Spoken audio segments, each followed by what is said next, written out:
नमस्कार, आदाब। आप देख रहे खबर अड्डा और मैं हूं आपके साथ सुम्बुलीरम। एक तरफ स्वामी प्रसाद मौर्य रामचरितमानस पर टिप्पणी करते हैं तो दूसरी तरफ महंत राजूदास स्वामी प्रसाद मौर्य का सर तन से जुदा करने पर 21 लाख का इनाम रख देते हैं।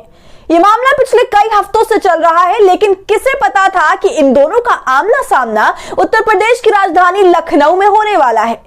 आज जब इन दोनों का एबीपी न्यूज के शिखर सम्मेलन के जरिए आमना सामना हुआ तो बात मारपीट तक पहुंच गई। स्वामी प्रसाद मौर्य का कहना है महंत राजूदास ने कई संतों के साथ तलवार और भाले से उन पर हमला करने की कोशिश की, तो वहीं महंत राजूदास की माने तो जैसे ही स्वामी प्रसाद मौर्य का सामना उनसे हुआ, स्वामी ने अपने समर्थकों से कहा कि यही राजूदास है, मारो इसे, जिसने मेरे सर कलम करने पर 21 लाख का इनाम रखा है। रामचरितमानस पर मचे विवाद को मीडिया ने जितनी सुर्खी दी है, अब वही विवाद मारपीट का कारण बन गया है। मीडिया इस विवाद के जरिए मुद्दे को समझना नहीं चाहती है, बल्कि वो भावनाओं को भड़काकर अपने टीआरपी की दुकान सजाना चाहती है। साथ में वो सजाना चाहती है अपने प्यारों के सर पर इस मुद्दे के जरिए राज तिलक।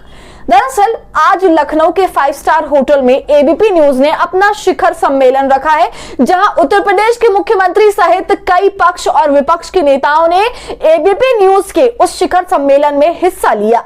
उसी कार्यक्रम में स्वामी प्रसाद मौर्य भी शामिल होने पहुंचे, जहां उनका सामना एबीपी न्यूज की रूबिका लियाकत से हुआ। मुद्दा था रामचरितमानस को और उसे लेकर स्वामी प्रसाद मौर्य का दिया गया बयान।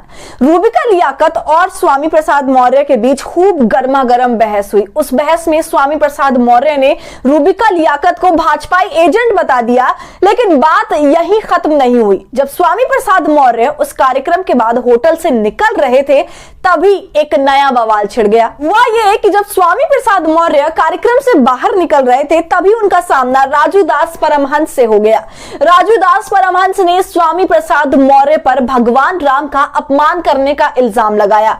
इसी बात पर दोनों के बीच बहस हुई और उस बहस में गर्मा गर्मी इतनी बढ़ी कि बात हाथापाई तक पहुंच गई। राजूदास परमहंस ये दावा कर रहे हैं कि स्वामी प्रसाद मौर्य के समर्थकों ने उन्हें पीटा है और वो इसे लेकर जल्द ही स्वामी प्रसाद मौर्य और उनके समर्थकों के खिलाफ एफआईआर दर्ज कराएंगे। वहीं स्वामी प्रसाद मौर्य ने राजूदास और परमहंस दास पर आरोप लगाते हुए कहा, मुझ पर भाला और तलवार से हमला करने की कोशिश की गई। वहीं लखनऊ पुलिस के मुताबिक जब स्वामी प्रसाद मौर्य का इंटरव्यू खत्म हो गया तो वो वहां से जाने लगे। पीछे से राजूदास व अन्य संत भी पहुंच गए। दोनों तरफ से नारेबाजी शुरू हो गई। नारेबाजी के दौरान ही राजूदास व स्वामी प्रसाद के बीच हाथापाई हो गई। मौर्य के समर्थक व राजूदास के साथ मौजूद संत भी भिड़ गए। मारपीट होने लगी। पुलिस कर्मियों ने किसी तरह से मामला शांत करवाया और दोनों पक्षों को वहां से हटवाया। एडीसीपी पूर्वी सैयद अली अब्बास ने कहा कि मामले की जांच की जा रही है। वीडियो व सीसीटीवी जुटाए गए हैं। वीडियो में दोनों पक्षों से नारेबाजी व 1-2 लोगों के बीच हाथापाई दिख रही है। विस्तार से प्रकरण की तफ्तीश की जा रही है। लेकिन ऐसे में सवाल ये उठता है कि क्या ये मामला अब शांत होता नजर आ रहा है? हालात और विवाद को देखकर तो ये कतई नहीं लगता है कि ये मामला इतनी जल्दी शांत हो पाएगा। ऐसे में इस भिड़ंत पर आप क्या सोचते हैं, हमें कमेंट कर जरूर बताएं। और हमारे फ्री जर्नलिज्म को आपके सपोर्ट की जरूरत है।